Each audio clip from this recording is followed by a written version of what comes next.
Já começou? Sério? Como é que faz? Ah, já começou. E aí, fã? O que você achou do passeio? Melhor dia da minha vida. Ah, não exagera. É sério? Melhor dia da sua vida foi quando você nasceu, boba. O segundo melhor dia da minha vida. Tá bom. Porque eu saí com os meus besties. Fala aí, Giovana. Vontade de comer meu sorvete? Dá um pedaço, Giovana. Você é chato. Dá um pedaço. Ela é malvada. Eu quero um sorvete. Você já tá chamando, nossa. Vai pro YouTube, hein, fã? Vai pro YouTube? Vai, você se deu mal. Então dá um Manda um salve pro Zina aí. Salve, Zina lá no... Vira São Paulino que é melhor, hein? Não é, corintiano é muito melhor. Não é. Corinthians é melhor. Não, São Paulo é Santos é melhor. Não é, quem? Corinthians não é o melhor? Corinthians não é o melhor? Claro, eu sou corintiano, nasci corintiano. Ah, não, tem que mostrar você também. E aí, Pecão, o que você achou do passeio? Ah, foi legal. Foi legal. Falar como as adolescentes falam, foi legal. Ah, foi legal? Não, foi bom, pô. Emocionante. Finalmente Porque foi com nós, ó. Nós. Porque ele gastou. Olha o Evo. Gastou R$95 no óculos. Cadê essa? Hã? E eu pago dele pra receber. E aí, como foi? Passeio? Legal. Inesquecível. Falei que todo adolescente só fala legal. Ué, você não é adolescente? É o quê? Adolescente sou eu. Ele Tô tem brincando, 13 também? ele tem 13 também, mas ele tinha 12 até ontem. 12? Quem tinha 12 até ontem? Ele tinha 12 até. Ele tinha 12 até dia 20, dia 30. Olha lá, ó o povo lá na rua. Bota. Os bodes. Fazer um coração. Os bodes lá na rua Tietê. Tietê, fã, e a Alberto Marinho. Eu sei, eu falei, isso não é pai. Ah, pai, você precisa demonstrar. Você pelo menos São Você Paulo. precisa demonstrar onde nós está. Sai, boy. Sai, né? Sai, filha. Ai, que bom. É igual a minha. Só vai ter de putinha. Minha vai ter de putinha sua cara, só vai ter. Vamos pra favela, pai. Nós vamos pra favela agora. Não vai ter favela. Ó, nós vamos sair daqui. Nós vamos sair daqui, do Ibirapuera. Sai pra favela. Meu Na Deus. favela do Mas Jardiano. eu não sou favelada, tá? Favelada é vocês. Tá passando férias, né, filho? Eu só tô de Você é turista. Eu só tô de passagem. Muito perto, na verdade. Vocês não vão fazer 3 curtas agora? É isso que a gente faz, a mesma Uma coisa. coisa que eu sinto assim, que é importante, assim, eu fiz faculdade de cinema, mas eu não acho que eu trabalho com cinema porque eu fiz faculdade de cinema, porque muitos colegas não fizeram, ou vieram de outros cursos, né? Mas teve uma coisa que eu aprendi, né, que eu adquiri na faculdade, mas que eu acho que eu também poderia ter adquirido em outro lugar, que é, por exemplo, eu estudei cinema com o Edu Abad, nós somos colegas de faculdade. E desde aquele momento que a gente se conheceu na faculdade, a gente fez vários trabalhos dos mais diferentes tipos até gravar casamento, né, Edu? Nós fizemos, né? E para ganhar dinheiro, né? Então, isso, na verdade, os meus... E hoje o Caio e o Fabiano Glano, que são produtores de cinema, também eram meus amigos de faculdade. E também, claro que a gente se encontrava, não necessariamente na sala de aula. A gente também ia depois... para o boteco, falar de cinema, conversar de cinema, discutir cinema, e a gente criou uma afinidade. Então eu sinto que eu sou parte de um grupo, de uma geração, digamos assim, que todo mundo com muita vontade seguiu fazendo e sempre um lembrando do outro e muitas vezes fazendo junto, sabe? Então assim, quem são seus pais? Quem pensa como você? Porque é difícil sozinho. Né? Então, quem você conhece, quem está numa situação semelhante à sua, com realidade, sabe? Ah, então, pô, fulano começou a trabalhar ali, então a gente chama, um chama o outro, porque conhece uma, sabe? Tem essa rede também de pessoas, não precisa ser o teu amigo, não é o teu melhor amigo, mas amigo profissional, você entende o que eu quero dizer? Essa afinidade que é muito, muito bacana e que isso ajuda a crescer, quando você percebe que você faz parte de um grupo. Então, os meus primeiros trabalhos autorais eu fiz com amigos, em que a gente juntava, fazia o lanche, né, para todo mundo poder comer de tarde, a câmera era de um, a casa era do outro, era tudo emprestado, entendeu? E a gente fazia, né, assim, então essa consciência de que o grupo contribui e dá mais força, isso faz também uma diferença, principalmente para quem quer começar, né? Uma curiosidade que eu tenho, de um longa, assim, quanto tempo mais ou menos que pode levar para escrever um script assim, de um longa, por exemplo? Então, então, varia muito, né? Geralmente um roteiro de longa-metragem ele é produzido no mínimo em 6 meses. Mas eu acho esse período, esse prazo, insuficiente. Eu acho que a gente não consegue amadurecer um roteiro em 6 meses. Mas muitas vezes pela pressa, porque o produtor levantou o dinheiro e ele quer fazer, leva 6 meses. A gente, nos roteiros que a gente fez, foi de 1 ano e meio a 3, 4 anos trabalhando no roteiro, por vários motivos. Primeiro, que o principal motivo, e isso para o roteirista é um presente, é que quando a gente começa um projeto, até conseguir levantar o dinheiro para realizar esse filme, geralmente leva de 3 a 4 anos. Uma equipe trabalhando, correndo atrás, levantando, e o roteirista fica lá, virando. Geralmente a primeira versão do roteiro sai em 6 meses. É uma versão bebezinho que não anda ainda, que está bem crua, é a primeira. Qual que é o papel do roteirista na primeira versão do roteiro? Fazer tudo o que ele acredita, sem vergonha e sem medo, sabe? Tipo, deixa que a crítica venha dos outros, não faça primeiro a crítica. Isso é o meu aprendizado de roteiro. A crítica você faz no segundo tratamento. No primeiro você se expõe, é como se você fosse ficar pelado na frente de todo mundo. Você paga o mico geral, a maneira que você de verdade, de coração acredita que você deve contar aquela história. Põe aquilo no papel. Aí quando você passa para as pessoas lerem, as pessoas que vão trabalhar contigo, começa a vir as críticas. E aí é muito difícil de você ouvir crítica. É muito difícil quando você ouvir alguém chegando e dizer, olha, essa personagem é ruim, esta cena que você queria que fosse engraçada não tem a menor graça, a história, o filme termina e eu não entendi a história. Você ouve uma série de coisas difíceis, mas aí não é para você pegar esse negócio e jogar fora e falar, não dou para isso. Aí o teu próximo momento é, então como eu vou resolver todas estas falhas e estes problemas que tem? Aí é um método de você ouvir as críticas e pensar, putz, como será que eu resolvo esses problemas? Aí geralmente você vai lidar com essas questões pontuais, fazer uma nova versão e apresentar de novo para as pessoas, no caso de cinema mesmo, para o diretor e para os produtores. E você vai fazer uma nova versão. Isso vai tendo várias versões. Até mais ou menos, geralmente no nosso caso, a gente vai filmar a 6ª, 7ª versão do filme, sendo que quando a gente acha que está bom, quando a diretora, os produtores e o roteirista acham que está bom, a gente chama público, pessoas que não são da área do cinema, e damos o roteiro para essas pessoas lerem, e as pessoas leem, e aí eu e a Laís chegamos e passamos uma tarde conversando com as pessoas e ouvindo as críticas daquele cara que não é da área, ele está a fim de ver um filme para se emocionar, se entreter, rir ou se informar. E aí a gente conversa com as pessoas e faz o último ajuste, trocando ideia com quem vai ser o consumidor do filme. Geralmente essa leitura é a mais importante para a gente dar a última afinadazinha no roteiro. Perguntinha, Lucas. É? Eu tenho visto uma enxurrada de tecnologia entrando nos cinemas aí, nos filmes, tal, como o Avatar, por exemplo, né? Queria saber, você é roteirista, até é melhor para falar sobre isso. O que você acha disso? Porque na minha opinião, está sobrepondo muito a história, né? Gostaria de saber a sua opinião sobre esse abuso do uso da tecnologia nos filmes. Eu acho que tem duas coisas diferentes acontecendo. Eu acho que está acontecendo uma coisa que a gente está vivendo agora. A gente estava hoje, passou amanhã numa reunião com o presidente da Warner do Brasil, avaliando o resultado do nosso filme, que está indo bem, mas não tão bem quanto a gente imaginava, e tá. As pessoas falando muito bem do filme, porém o filme está saindo de cartaz de todas as salas, porque cada final de semana entra um blockbuster americano gigantesco.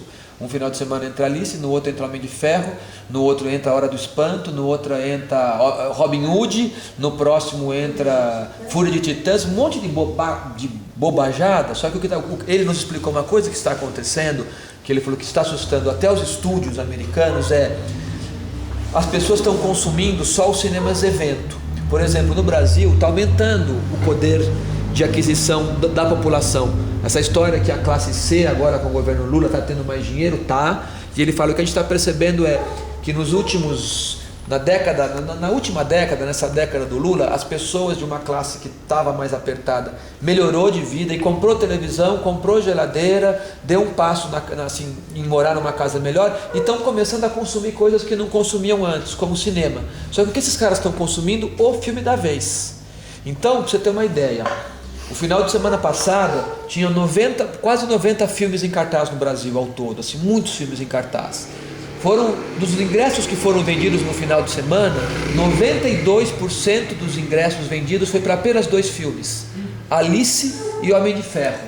Todos os outros filmes que estavam em cartaz, tipo, sei lá, 60, 70 filmes, dividiram os outros 8%.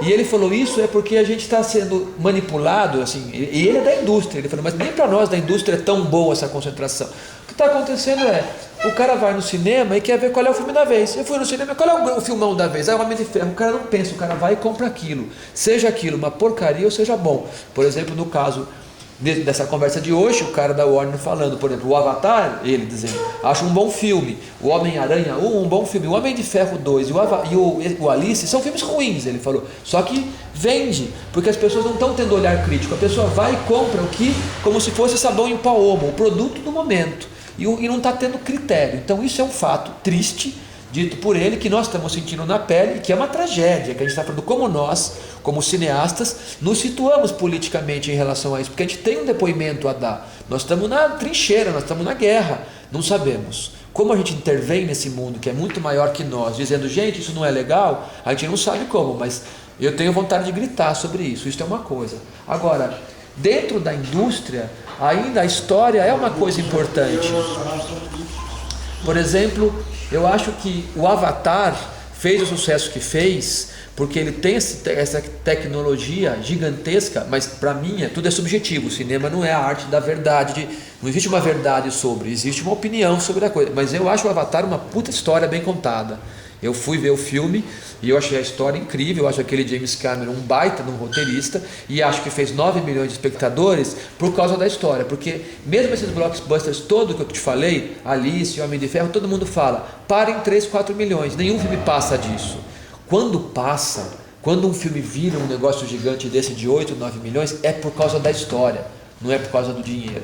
O Avatar, ele está fazendo esse negócio que ele fez porque a história nos pega muito fortemente. É uma história clichê? É uma história de bem e mal? Mas ela é contada de uma maneira muito bem contada. A gente se emociona. Eu me emocionei com o filme e tem também um frescor ali, porque de uma certa forma naquele filme os americanos são meio vilões, o exército americano é meio tratado com um olhar diferente. Eu, por exemplo, que sou um cara bem engajado, curti o olhar do filme, porque de uma certa forma o povo da floresta são os heróis, que são meios índios, e aqueles soldados americanos, que em todos os filmes americanos que a gente vai ver, eles são sempre os heróis, nesse filme eles são os vilões.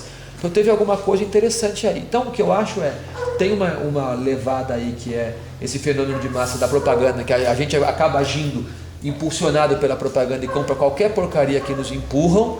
A gente quer o último celular da vez, o último filme da vez, a gente está meio sem critério, mas a história ainda é o diferencial daquele filme que toca no coração das pessoas e que faz o grande sucesso. Não é à toa que outro grande sucesso é Titanic, do mesmo cara. O cara tem esse poder, um cara que tem esse poder de, por exemplo, no Brasil, de emocionar o Brasil, é o Daniel Filho, que faz um cinema que emociona as pessoas. O cara, você pode gostar ou não gostar dele. Eu não sou um cara que adora o cinema que ele faz, mas eu respeito. Esse cara sabe contar uma história. Ele conta uma história que conversa com muita gente, emociona as pessoas. Ele tem capacidade de contar comédias e dramas. Ele é um baita contador de história. Então, se ele tem um mérito, que não é porque ele tem um monte de dinheiro da Globo, é porque o cara sabe contar história. As pessoas gostam de ouvir isso. Então, eu ainda acho que no cinema a coisa mais importante ainda é uma história bem contada. Claro que para você contar bem uma história não basta roteiro, você tem que saber dirigir atores, você tem que saber conduzir a câmera, mas eu acho que a gente ainda depende de histórias, eu acho que não morreu a história não, eu acho que a história é a coisa principal. Então, vou fazer o meu depoimento curtinho, tá? Fica à vontade. Não, que o cinema, a primeira imagem que fizeram no movimento era de um trem vindo na direção da câmera. Isso foi projetado uma sala para algumas pessoas, e a primeira vez que as pessoas viram uma fotografia que se mexia num tamanho grande, se assustaram achando que era verdade, que o trem estava ali, vindo em cima delas, e alguns se levantaram com medo, né? Aí não era. Então assim, aí num segundo momento, então já entendeu a regra do jogo, já se acostumou e sabe que aquilo é uma imagem de um trem, não é o trem. E o que a gente tem, na verdade, a gente tem, o ser humano tem uma facilidade de decodificar, de aprender a linguagem do audiovisual com muita rapidez. A gente se acostuma muito rápido com aquela linguagem. Então, logo depois que teve essa imagem do trem, logo depois veio a montagem, que pegou aquela mesma imagem, cortou e o trem está ali, de repente o trem já está aqui. E as pessoas, no começo, o que aconteceu? Uma mágica? Depois, não, foi uma passagem de tempo. Ele estava aqui, mas eu não preciso acompanhar todo aquele trem para entender que ele chegou lá. Eu mostro aqui, depois mostro como ele chegou, eu entendi. Ele já chegou lá. A primeira vez também que o cinema fez isso, as pessoas estranharam, depois se acostumaram. E o cinema, se você for analisar a linguagem do cinema, ela é cada vez mais sofisticada. Se a gente viajasse no tempo com o cinema que a gente tem hoje e fosse lá para os primórdios do cinema, as pessoas não iam entender nada daquela história que estava sendo contada, porque ela não conseguiu acompanhar aquele raciocínio. Então eu acho que essa questão tecnológica também é um pouco essa necessidade que é do audiovisual, que ele nunca para, ele está num eterno movimento e aprendizado e transformação, buscando o novo, uma nova linguagem, ela não estabiliza, né? E a gente quase não percebe que ela não estabiliza, porque a gente consome ela e se acostuma com ela. Mas a indústria sabe que eles precisam também inventar uma coisa diferente. Então, a questão do 3D hoje é uma moda que veio, e eu acho que ela veio com força para ficar. Ela causou uma empatia ali.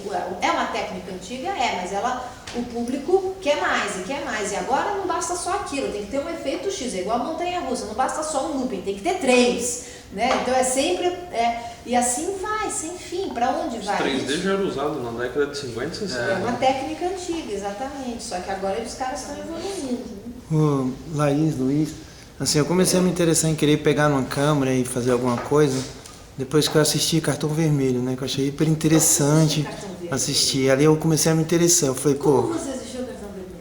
Eu assisti primeiro, foi num curso que eu fiz na ABB, no Banco do Brasil. E depois eu acabei também assistindo, pra mim, ali foi o primeiro despertar, que eu falei, tem como uma pessoa pegar na câmera e ir lá e fazer, né?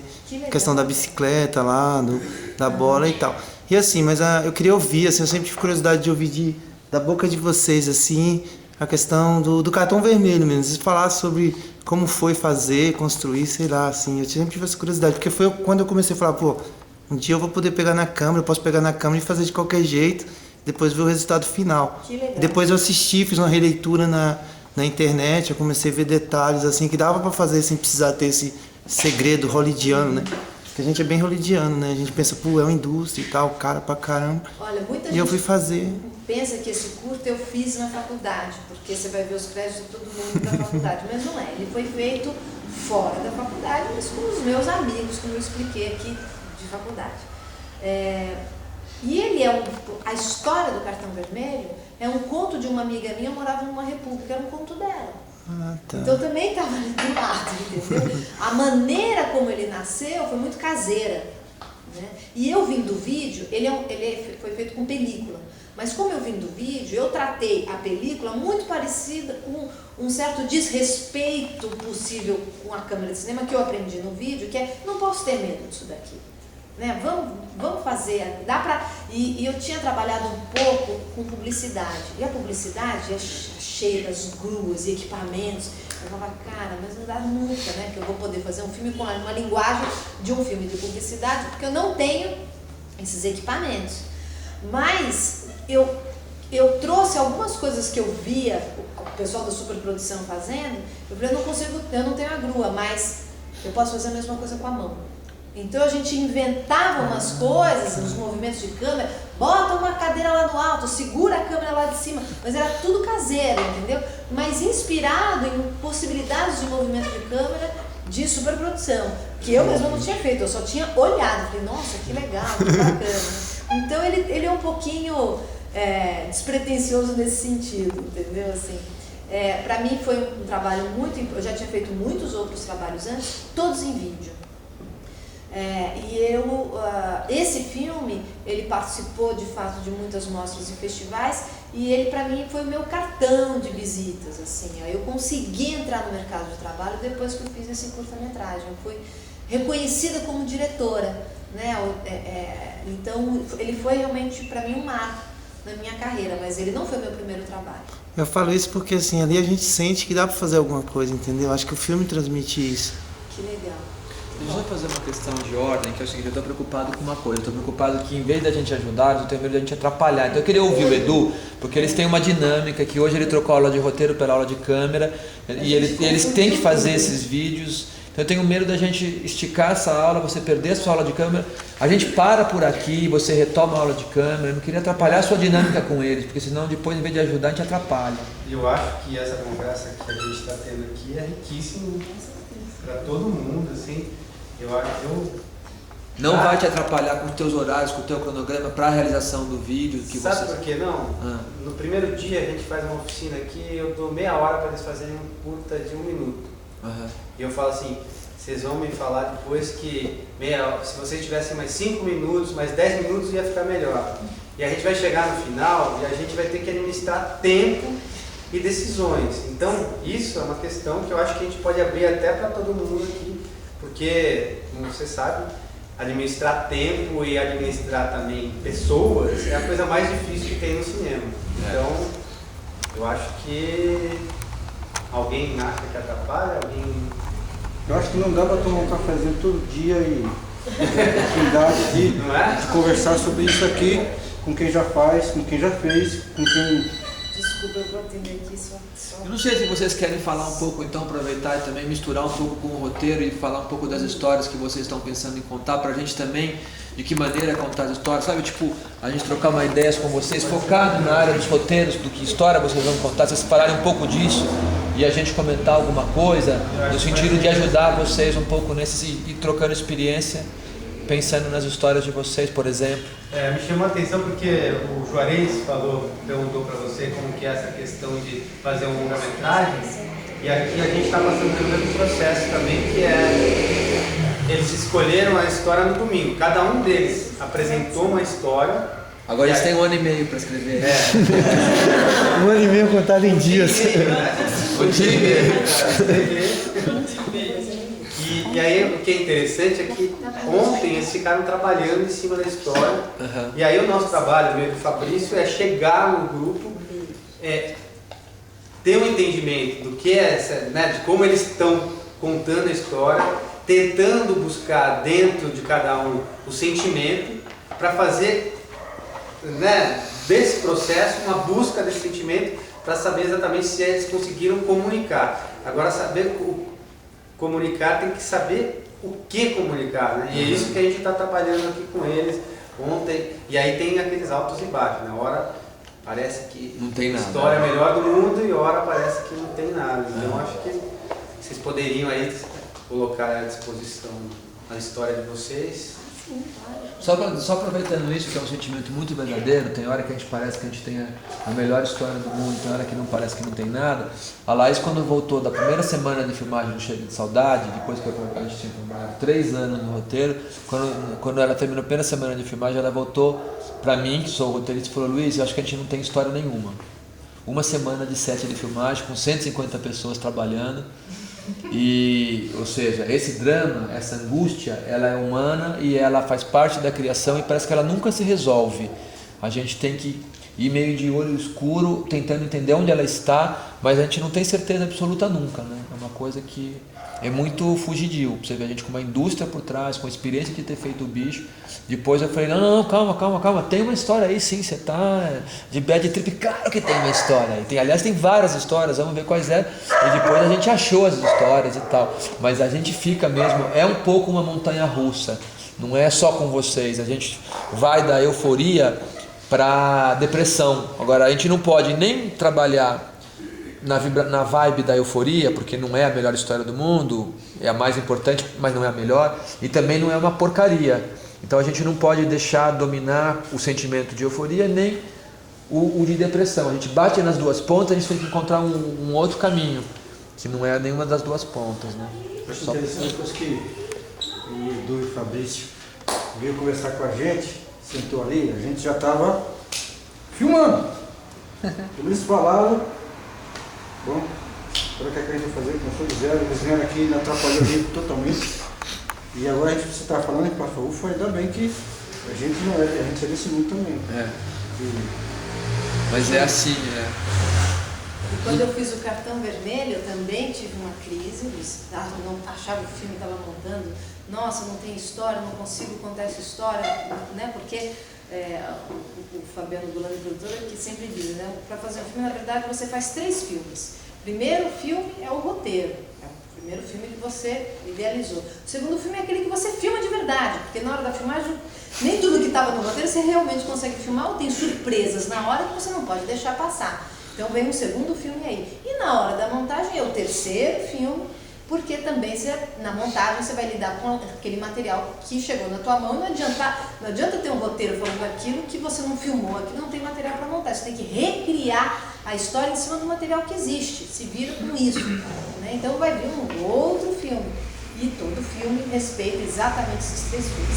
Sempre. No Cartão Vermelho, eu vivi a minha crise e eu lembro que, por acaso, assisti um documentário que chama Apocalipse de um Cineasta, que conta a esposa do Coppola, que fez o Apocalipse Now, acompanhou 4 anos, né, com uma câmerazinha 16 do lado dele, a intimidade e mostrando a dificuldade dele de fazer o filme e toda a crise que ele passou.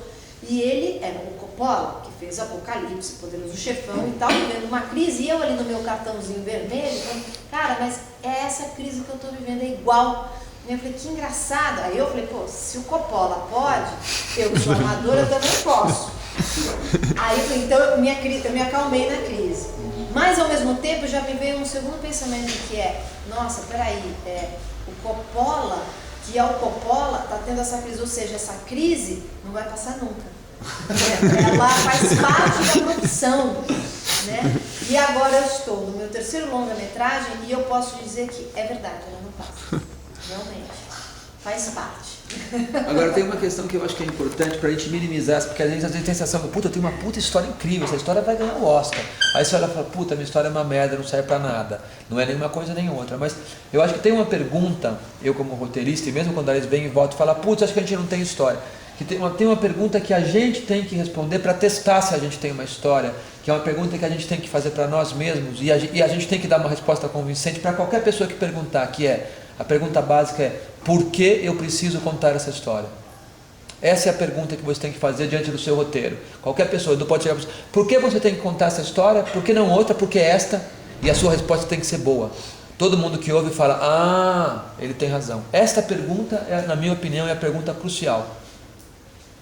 A gente tem que saber, e acho que ela nos dá uma chave boa de dar uma grande chance de que a história que a gente escolheu contar signifique alguma coisa para alguém. Porque se você não responder essa pergunta, por que eu preciso contar a história? Você, não sei, porque você deu de ombros. Cara, a chance de você realmente não ter nada na mão é enorme.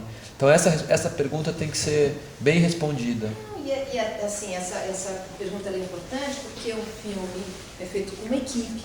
E a equipe, você que fez o roteiro, ou você que é o diretor, que você tem que, a tua paixão por essa história, você tem que passar para a sua equipe. Se você não está apaixonado por essa história, como é que o outro vai ficar? Você é o primeiro que tem que estar encantado. Como é que alguém vai pagar o ingresso, né? Então a energia primeira é sua. Então você tem que estar com ela no máximo, vai passar para o outro, e o outro vai passar para a equipe dele, para o assistente dele. Todo mundo tem que ter a convicção de que essa história tem que ser contada, mesmo que a ideia não é dele. Mas é essa capacidade de fazer com que o outro se apaixone, que você consiga vender seu peixe com sinceridade. Né? E que história é essa que vai contar? Aí não precisa ser só uma história com um tema político, engajado. Não, pode ser uma história infantil, uma história, sabe? Aí que também é apaixonante, que também, às vezes o que te faz contar a história, às vezes não é a história, mas é a forma. Nossa, que forma interessante, que técnica diferente. Isso também pode ser uma paixão que move um grupo para contar aquela história. Mas a paixão tem que existir em algum lugar. E a paixão muitas vezes também contém nela um certo desafio. Né?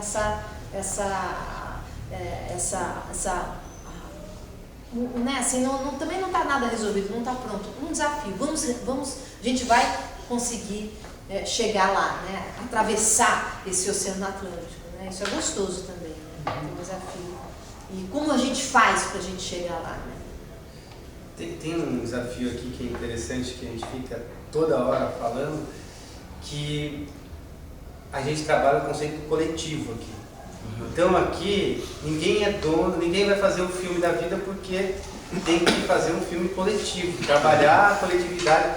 E talvez essa é uma grande dificuldade, porque a gente tem que fazer um exercício de tentar ser claro ao se comunicar, para fazer com que as pessoas entendam nossas ideias, para que elas prevaleçam diante do grupo e também para que o grupo entenda, né, que a gente consiga convencer o grupo de que aquela ideia é a melhor ideia naquele momento, onde a gente tem que tomar decisões dentro do pouco. Sempre a gente está trabalhando, o cinema também trabalha com os limites, não só dos enquadramentos, mas com os limites de produção, com os limites de tempo e tal. E isso é uma coisa muito difícil de entender o outro, assim, saber como entender. E para saber entender o outro, o que a gente trabalha muito aqui é tentar ser claro, né, no grupo. E aí, essa turma aqui até que é bacana, a gente não teve muitos atritos ainda, os conflitos ainda não apareceram, a gente fica até preocupado porque eles vão aparecer. Onde eles estão? Quando aparecer. Apareceram poucos e assim, a gente achou interessante, até porque essa turma aqui, ela é um pouquinho, normalmente a gente trabalha com 25, aqui a gente está trabalhando com 18 pessoas, então talvez isso também seja 2 pessoas a menos, para 2 cabeças a menos dentro de um grupo faz uma diferença, mas a gente gosta de trabalhar isso também, porque dentro de uma equipe de longa-metragem também, mesmo tendo uma hierarquia, né, todo um respeito, todo um código de procedimentos, também é necessário saber se comunicar, né? Porque às vezes você vai falar, vai dar ideia e não é a hora certa de dar ideia, porque aquela hora a sua ideia não vai ser bem vista, não vai ter o tempo necessário também. Então achar esse instante de se colocar, saber como se colocar e para quem se colocar também é importante. Eu acho que isso é um conceito que a gente trabalha bastante, da coletividade aqui. Aí vocês podem falar um pouquinho também. O roteirista não tem muito isso, mas, né, o roteirista é interessante porque é um trabalho que parece, assim, dentro do processo, o mais gostoso, porque você é dono de tudo ali na hora que você está fazendo, não existe, né, como você disse, você joga e fica pelado na frente de todo mundo para ver o que vão falar. Mas mesmo assim tem, né, uma crítica ali, porque você não está trabalhando sozinho, não é? Você está escrevendo para alguém, com alguém, né? Mas o que tem, assim, eu sempre falo, assim, todo filme que eu faço, se é um outro fotógrafo, já é um outro filme. Se é um outro montador, é um outro filme. Se é um outro ator vivendo o mesmo personagem, é um outro filme. Né? Então, todo mundo contribui. E eu não gosto de trabalhar com pessoas que só fazem, que querem cumprir ordens. Sabe? Ah, manda fazer que eu faço. Se mandou, também não faço. É horrível trabalhar assim. Eu acho que cinema e audiovisual, né, é uma arte de expressão, né, e ela é coletiva, sempre. Né, ela é uma somatória de olhares. Não é um olhar impede o outro. Não, é o meu olhar com o teu olhar, com o olhar do outro. É um trabalho de muitas equipes diferentes e que todo mundo tem uma interferência direta no resultado final. Mesmo com a figura do diretor, né? E mesmo o ator, que a princípio parece que só vai receber aquele roteiro e vai falar aquelas falas, mesmo o ator, para mim é sempre muito importante, o ator autor. É aquele ator que também cria, que também faz sugestão, que também tem um olhar crítico, né? Que participa, por exemplo. Então, tudo bem, o personagem nesse roteiro tem essa característica, mas eu vou fazer minha pesquisa e eu vou trazer aqui, olha, mas eu também descobri isso, isso e isso. Né? Assim, então, hoje a gente teve uma notícia muito triste, que um grande ator amigo nosso faleceu essa madrugada, que é o Cezana. E o Cezana era exatamente assim, um ator autor. Aliás, não era ator, porque ele também era roteirista. Né? Ele trabalhava como roteirista e também era ator. E no Chega de Saudade, ele faz um garçom, e ele era tão bacana, tão criativo, que uma hora ele, né? Porque era ele, se fosse um outro ator eu não faria isso, eu fiz porque era ele. Eu liguei a câmera e falei, agora faz o desabafo do garçom que você tanto conhece, porque ele pesquisou muitos garçons e foi na noite, conversou. E ele sentou ali, cara, aí pá, falou, fez um repente, né? Fez quase um repente com a câmera ligada. E a gente pegou só um trechinho, está lá no filme, é um dos momentos finais do filme. E aquilo era aquele ator que contribuiu em cima do trabalho do Luiz, que é roteirista, do fotógrafo, do montador, do meu, né? Ele ofereceu também, ele não ficou ali, então manda eu andar até ali, pronto, não, ele conhecia tão bem aquela personagem, pesquisou tanto e ele tinha muito para contribuir com aquela história, né? Então é assim que a gente... Fala um pouquinho no Bicho, no making off tem uma coisa que você fala que a ideia começou lá em casa e de repente contagiou todo mundo e de repente estava ali todo mundo junto, né, fazendo a coisa acontecer. Acho que isso é importante aqui também para saber como contaminar o grupo, né? E o que teve no Bicho, assim, foram anos aí para conseguir recursos, foi muito difícil mesmo, a gente quase desistiu várias vezes. E era sempre muito só o Luiz e eu. Só que aí a gente ligou para o Alton Bastos, que era um ator, mostrou o roteiro para ele, falou, essa história é forte, pode colocar o meu nome aí para ajudar na captação. Pô, legal, Alton Bastos, né? Aí a gente já não tinha dinheiro, não tinha nada, mas tinha um nome do Alton Bastos. E aí a gente ia nas empresas, porque temos o Alton Bastos, né? E aí o Alton falou, pode falar de mim, porque eu acredito nesse projeto. E assim, a gente cai, Fabiano Gulani, a gente não tem um culto e tal. Não, mas a gente entra, sabe? E aí foi tudo, porque a história era forte. Então, de fato, tudo começou primeiro muito pequenininho, nós dois emocionados com a história, só que todo mundo que também lia aquela história e ouvia o nosso depoimento falava, nossa, essa história tem que ser contada. Aí é um pouco essa paixão que ia com... O projeto tinha uma paixão, né, que contaminou todo mundo. E eu lembro que antes da filmagem, um mês antes mais ou menos, ou 15 dias antes, não lembro, a gente fez um ritual muito importante, que a gente sabia que o filme ele não é só os atores, os produtores. Você tem um maquinista, você tem um motorista, um eletricista, pessoas que entram numa fase da filmagem muito lá na frente, não leram o roteiro, não sabem sobre o que é. E como eu estava tratando de um universo muito especial, que é o universo da loucura, eu tinha medo que as pessoas começassem a rir no set de filmagem. E mais que isso, você tinha convidado algumas pessoas que tinham problemas de sofrimento mental para trabalharem no filme, não como representando pessoas que tinham sofrimento mental, mas atores coadjuvantes, um dono de um bar, um enfermeiro, então eles não foram convidados para representar pessoas que tinham sofrimento mental, mas eles vinham para o set e eles, alguns estavam em hospital dia, não sei o que, mas faziam trabalho de teatro e vinham para o set para fazer um trabalho de ator coadjuvante. Mas o medo da Laís é que a equipe, por exemplo, despreparada, risse deles no momento em que ele perdesse o controle de uma situação, ou repetisse 3 vezes. Mesmo ou que um estivesse ator ali.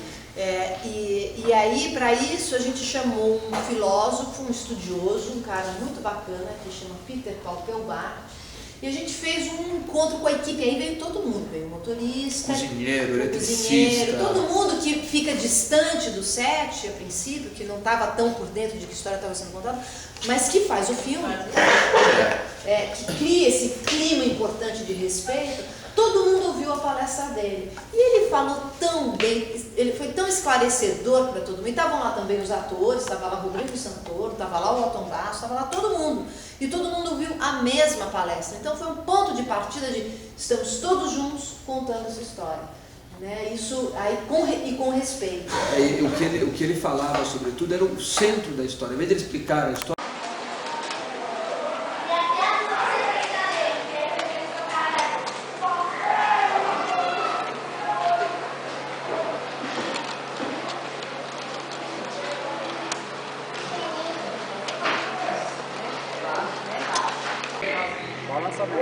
Balança a perna. Para aqui. Isso, olha o número em cima. Não, a sua marca vai ser aqui, ó. Você vai parar. Vamos fazer uma marca. Como assim? Vai ficar muito... vai coisar o número? Pra ver o número, entendeu? Porque aí você tá com... Estão filmando? Não. Vocês estão filmando? Estão filmando? E a chave dali de baixo, junto do portão? Tem a chave do portão? Tá com a Emília. Começando. Do lado tem uma madeira ali, entendeu? A gente pode ser o marco 0 ali, outro marco aqui, que parou aqui, ó. Eu acho que tá, aí eu vou. Tá, a gente vai vir até aqui. Recortagem, mano.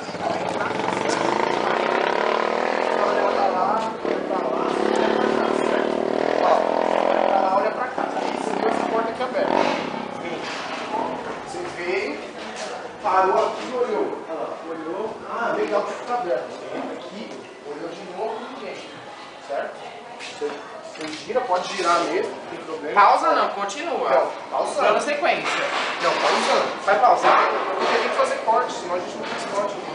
É bom a gente fazer isso, porque a gente pode se posicionar. Eu vou cortar uma aqui. Corta uma aqui, quando você vai correr aqui, parou. Quando eu olhei o número, filmei. Você corta. Ó, você entrou, ó, você filmou, correu aqui, parou ali, parou, certo? Daí a gente se acalma, a gente se prepara. Você clica de novo, vem pra cá, ó, entrou aqui. Quando eu sair, eu clico de novo. É isso. Chegou aqui, sair, quando você chegar aqui, você para de novo. Aí vamos logo lá pra cima, ver como vai ficar. Isso. Aí eu venho. Você vai vir. Chega mais perto aí. Agora, você vem mais pra perto aqui. Mais perto aí. Olha pra cima. Não tão pra cima, um pouquinho mais pra baixo. Isso aí, aí. aqui ver, gente? Aí. Vem aqui ver, ó, que tá na câmera. Tá participem todo mundo da sessão. Um pouquinho mais pra trás. Olha, Yasmin, Não, deixa, fica aí. Fica aí. Calma aí, deixa eu colocar Aí. aqui. Calma aí, só um minutinho. Essa luz tá ruim. O mendigo agasalhado não dá. E o pedreiro, quem vai ser? Gente, eu juro que eu poderia ser, só que eu tenho que aguentar muito e começo a rir, eu tenho um problema. Então, mas Bem, vamos vamos pra cá. fazer assim, ó, fazer uma cena, eu chegando de algum lugar. Não precisa não. Melhor, fica ali. Já vai começar, pá, vai mostrar eu já, direto. Não, eu acho, Você gente. pode chegar, mas aí você pode parar aí onde você tá. Do jeito que ele tá aí, tá bom. É, Então vai pegar da cintura pra cima ou só meu Mas rosto? sabe o que deveria ser? da cintura pra cima. Vai ser... Não, mas... Eu posso fazer assim, ó. Eu posso estar chegando assim e olhar Aí tá ótimo, Pronto, tá aí, ótimo, ó, ótimo. isso mesmo. Vai pra cá. Isso. Só Vai que pra o cá. melhor Agora eu tem, boto tem jeito, vamos não botar um tem. X. Ou então coloca a cadelinha na frente dele, na frente dele. O quê? Eu vou passar, gente. Você tem que parar aí na frente. aqui. Isso, Aqui é o limite. isso. Faz o Olhou pedido pra aí. cima. Faz o pedido. Olhou pra cima. Moço, por favor. Não, você fala mais alto, pode gritar. Ele tá longe. Pode Ele tá muito gritar. alto, ele não tá pertinho. Ei, moço, me ajuda aqui, por favor. Preciso falar com você. Mas é Ótimo, mas aí vai dar uma pausa. Ou Olha, não, moça, moça. É moça, desculpa. Desculpa que você for a pedreira aí, foi mal. Vamos de novo. Vamos de Mas novo. ele nem sabe se é pedreiro ou pedreira, gente. Sabe sim, ele Sabe sabe que é uma sim. mulher. É. Mas ele vai visualizar, ele Ele vai vai ver. saber. Aí se Ou você então põe é né? ele. Se tem Vai ter longe, né? Você quer que eu... Tá Não, bom, tá bom. não, você vai mexer os seus Peraí, passos. gente, aqui Vai o de negócio novo, do vamos tentar de novo, menino. rapidinho. Põe na cabeça, ele não sabe nem se é homem ou se é mulher. É. Mesmo, porque vai dar ele não ideia, sabe nem se é homem ou se é sabe, mulher, pode chamar de moço. É. Aí na hora que vai responder, vai falar, ó, você quer. Vai falar que Eu é lá. E tô vai ver que é trabalhando, mulher. tô trabalhando. Vamos lá, treina de novo, Calma aí. rapidinho. Tá, só vamos fazer um... Não, desce. Isso. Aí. Tá bom. Aí dá um ré. Vamos começar.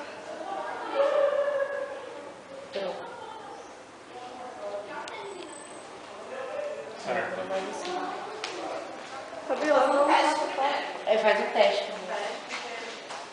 Sabe o que é porque já começar de lá. Vai entrar. Grava ainda não. Deixa eu ver. Ai, meu Deus. Marcelo, grava ainda não, tá? Grava ainda não, viu, Marcelo?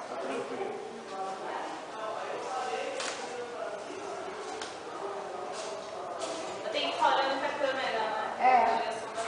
Vamos nessa forma de espectador? Ai, peraí. Ai, gente, que deu. Pode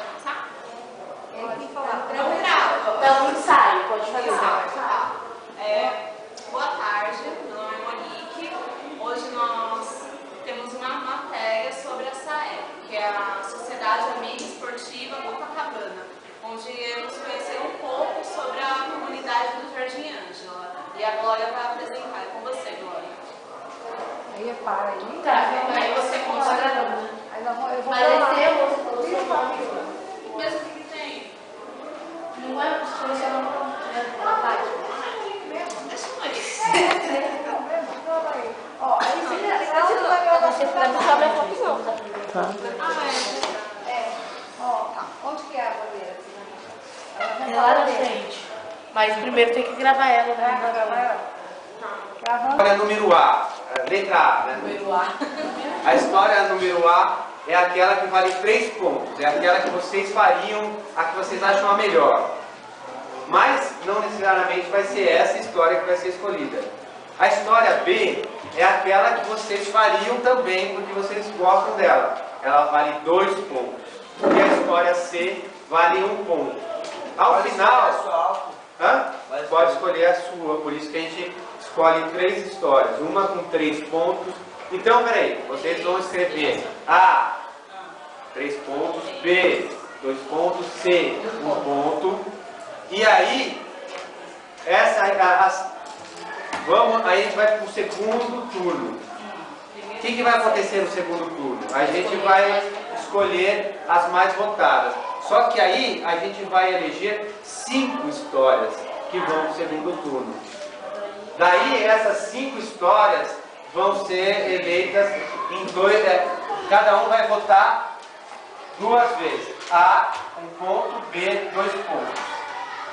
Ao final, vai ter uma confusão aí, que todo mundo vai querer fazer uma história, e aí a gente precisa que vocês se dividam em 3 histórias. A gente precisa que sejam mais ou menos equânime, para que todos os grupos sejam iguais. Então não dá para ser 10 num grupo e ser 3 no outro grupo. A gente precisa que... A gente está com 18 alunos, então são 6 alunos, ou 7. Teoricamente são 6 alunos, que faltam 3 hoje aqui, a gente tem 14, 17, mais um fora, mas a gente não sabe ainda amanhã, que a gente vai saber quantos estão aqui. Então, 6 alunos. O poder de desempate para saber em qual história vocês vão, vai ser, se vocês votaram no primeiro turno naquela história, vocês têm a grande chance de ir para aquela história no desempate. Tem 2 pessoas aqui que querem muito ir para um filme, só que você votou no primeiro turno, você votou na outra, aí você vai para outra história. Esse vai ser o critério de desempate. Então, a votação vai ser nominal, vocês vão escrever o nome de vocês. E a cédula aqui, ó. A cédula é isso aqui, ó. Vocês vão colocar o nome, o número do filme, A, 3 pontos, B, vale 1 ponto. Roteirista e diretora de cinema. E eu acho que a gente pode bater, se propuser a bater um papinho de uns 10, 15 minutos com a gente, acho que é uma oportunidade rara para a gente aproveitar e tentar tirar deles a magia do cinema. É o white balance, por favor. É só Essa não é minha parte, né? Não, mas é também, porque a gente já fez documentário inteiro operando com a câmera e batendo white balance na camiseta um do outro. Então. Micro-ondas segura o microfone, o outro vai, faz parte. Vamos sentar, vamos ficar num lugar mais aconchegante. Faz uma roda aqui? Vai ser uma roda. Em volta nessa mesa é bom, ó. Vocês querem apresentar alguma história? Queria só contar, assim, porque eu comecei a trabalhar no cinema antes, cinema, vídeo, para mim, na verdade, nunca teve muita diferença, isso que o Luiz comentou da câmera, qual é a câmera, eu tive essa, porque se a câmera é de cinema, com negativo, ou se é o vídeo, eu sou já da geração do vídeo, e eu tive a sorte de fazer uma oficina de vídeo, então, muito do que eu faço até hoje, eu aprendi naquela primeira oficina. Então, eu sei a importância que é pôr a mão na massa, não ter medo não achar que isso não é para mim, ou então, né, de inventar, de experimentar, de errar. Falando isso assim, para aproveitem, né, que é uma, independente se você quer ou não trabalhar nessa área, é uma experiência de vida que você pode carregar com você para qualquer coisa. Né? Mas eu, para mim, que trabalho com audiovisual, a minha primeira oficina foi muito importante. Então, o Luiz é roteirista, a gente trabalha junto há muito tempo. E não sei se vocês querem, aproveitem, perguntem, a gente vai ficar só um pouquinho aqui com vocês, mas se vocês quiserem perguntar, a gente... Tem uma pergunta assim, como foi, qual que você acha que é a função social do trabalho que vocês, assim, de divulgar, não só divulgar, mas levar com que as pessoas entendam, compreendam e queiram fazer cinema? Sim. Não, o que eu acho assim, que como eu acho, justamente eu sou da geração do vídeo, eu sempre vi que o cinema, como ele é conhecido, que passa na sala de cinema, cinema comercial, era sempre um cinema para poucas pessoas, né? Uma arte muito cara, uma arte elitizada. E aí o dono da história, aquele que é o contador da história, naturalmente é aquele que também teve a chance de estar ali, de ter acesso àqueles equipamentos, àquele financiamento e tal. Então eu fico muito contente hoje que o vídeo é respeitado tanto quanto a película, e o Festival de Cannes já premiou como melhor filme um filme feito com uma câmera parecida com essa. Né? Então essa questão da bitola acabou. Então essa democracia, pelo menos técnica, ela é real, ela é um fato já. E isso para mim eu acho interessante, porque qual é a consequência disso? O narrador, aquele que conta a história, também pode mudar o foco. Não precisa ser só aquele que cursou a faculdade, ou que tem filhos, não sei, que tem acesso aos empréstimos, enfim. Né?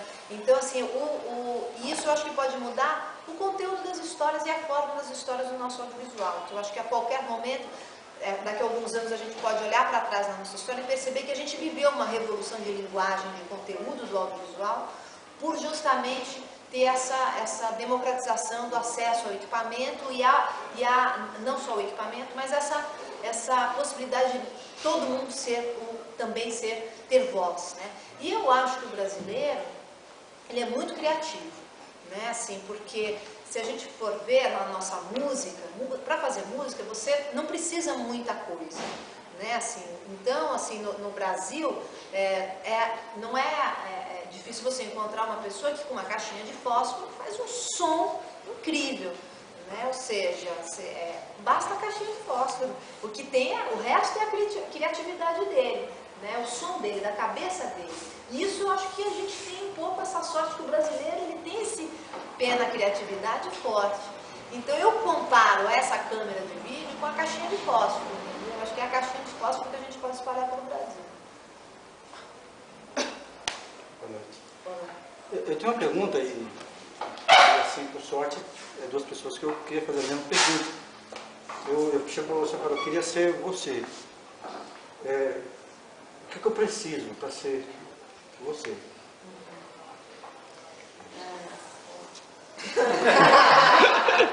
Vou fazer uma coração.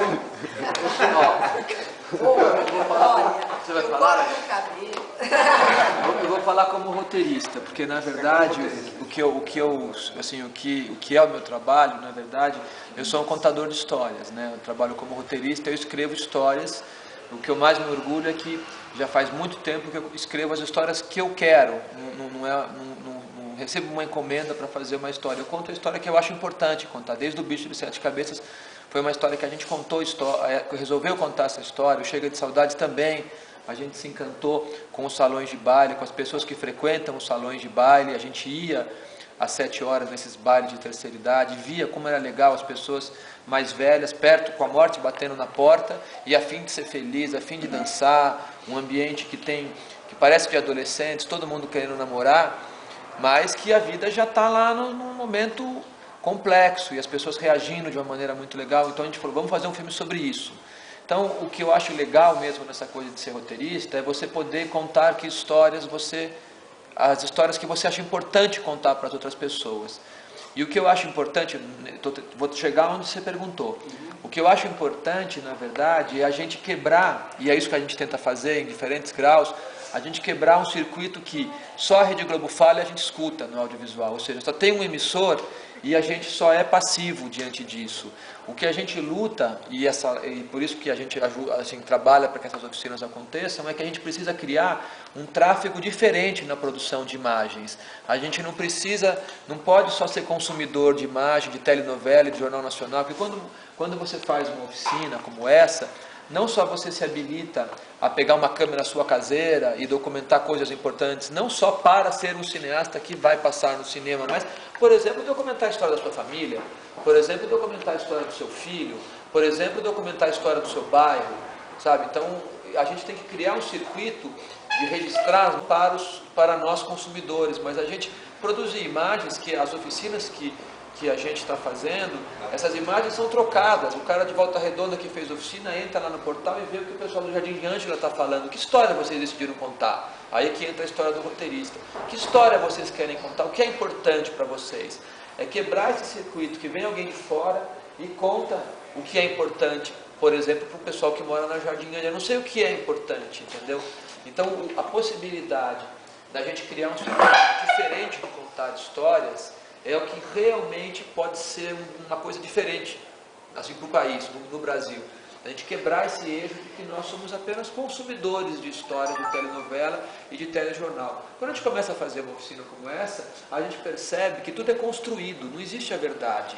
A gente, quem está por trás da câmera, fabrica a verdade. Quando você entende isso, você olha com outro olho para o Jornal Nacional, com outro olho para... tem um roteiro.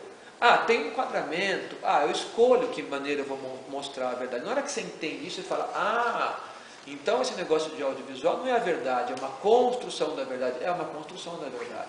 Quanto mais a gente entende isso, quanto mais as pessoas percebem isso, mais a gente fica capacitado para conviver nesse mundo. E o grande barato é a gente estar podendo produzir outras imagens que não sejam apenas aquelas. E como roteirista, para ser um roteirista, basta você se empenhar em decidir que história você quer contar. A partir do momento em que você decidiu que história você quer contar, na minha opinião como roteirista, o meu depoimento o resto é detalhe. Porque de alguma maneira você conta com essa câmera, você conta com essa câmera, você conta com o seu celular. E hoje o mundo, cara, você tem uma história, você jogou no YouTube, ela tem densidade, quando você olha 500 pessoas assistiram. Dependendo da intensidade que esse negócio vai, você olha 5.000 pessoas espalhadas, às vezes não só pelo seu bairro, mas pelo planeta, viram aquele depoimento, ou aquela sacação, ou aquela história que você contou. O mundo está nos dando a possibilidade da gente se expressar e ser ouvido. E isso é muito legal, porque o poeta de mimeógrafo, que era quando eu comecei a estudar, a escrever, todas as pessoas que eu me inspirava, que eu admirava, queriam fazer poesia e não tinham como mostrar as poesias. A gente rodava no mimeógrafo, naquela maquininha com cheiro do álcool, e ia mostrar a poesia num lugar, na porta da escola. Quando você vê que 40 pessoas tinham lido uma poesia sua, você estava realizado, porque o anseio de quem quer contar uma história é ser ouvido. Hoje a câmera de vídeo, ela é a grande mimeógrafo, ela é a grande máquina que te permite contar uma poesia, uma pequena história, um pequeno depoimento sobre um amor que você viveu, ou sobre uma coisa que você acha importante sobre a sua cidade, ou uma pequena história de um filho pequeno que você tem, qualquer coisa. A gente tem essa possibilidade. Então eu acho que para essa coisa de ser a gente não está tão distante, a gente está muito perto, porque a distância que tem para onde você está podendo contar uma história é a mesma que a gente tem para ocupar o circuito de cinema. A gente lança um filme e, guardadas as proporções, a gente está lutando, porque chega o Alice, o Homem de Ferro, todo esse bando de filme americano e bota a gente para escanteio. E a gente também fica agoniado que a gente não está sendo ouvido. Então, de repente, qual a diferença entre você botar uma coisa que você queria falar com 5.000 pessoas, você falou com 200, e a gente botar um filme na sala de cinema que a gente queria falar com 10 milhões de pessoas, que a gente falou com 200.000, porque é essa luta por espaço. O importante e o gostoso e o barato de contar uma história é você tentar articular uma história, você tentar contar a sua história, depois você pôr ela no mundo e ver com as pessoas se isso fez algum sentido. Cada vez que uma história que a gente fez, que a gente contou, faz sentido para uma pessoa, você realizou 100% do teu objetivo. Não se trata mais de quantidade. E ao mesmo tempo tem um aprendizado também, que às vezes você tentou contar uma história e todo mundo vira para você e fala, cara, eu não entendi que história você quis contar, não me disse nada. É um coice de mula no peito que todos nós profissionais e quem está começando temos esse aprendizado para passar. E será que eu consegui me comunicar? Será que o que eu tinha para dizer eu disse para alguém? Porque a pessoa pode olhar e falar, pô, não me emocionou, eu não entendi o que você tinha para dizer, não sei onde você queria chegar com isso. Isso não tem a ver com técnica, tem a ver com que história eu quero contar e com como contar essa história, que daí entra um pouco o conhecimento que esses meninos todos que estão ajudando para vocês dividem com vocês como facilitador de contar essa história. Mas não tem distância, a angústia de contar uma história sua e minha é igual, a gente está no mesmo lugar. E a gente vive as mesmas felicidades, a alegria é a mesma. Cada vez que você trabalhou uma semana para realizar alguma história, você produziu aquilo, você montou aquilo ali no teu softwarezinho, no seu computador, e você botou em algum lugar, você botou no YouTube, e entra um comentário dizendo, nossa, adorei essa história, não sei o que, meu, é a razão de tudo. E para nós que a gente também está no cinema, não sei o que, é isso que rola. Quando você entra e alguém te manda uma notícia que alguém escreveu num blog, um texto bacana sobre um filme que você fez, é ali que a gente se sente realizado. Então, eu acho que a distância é muito menor do que o que você imagina, porque a nossa realização mesmo é a fúria de contar uma história, de dividir uma história que a gente tem aqui dentro, e ela se realiza na hora que a gente coloca para fora e alguém assiste e fala, ah, para mim fez sentido, me lembrou tal coisa, me emocionou tal coisa, me fez pensar sobre tal coisa. A gente se sente absolutamente realizado. Então eu acho que a gente está muito perto, na verdade. Vocês não vão fazer 3 curtas agora? É isso que a gente faz, a mesma coisa. Uma coisa que eu sinto, assim, que é importante, assim, eu fiz faculdade de cinema, mas eu não acho que eu trabalho com...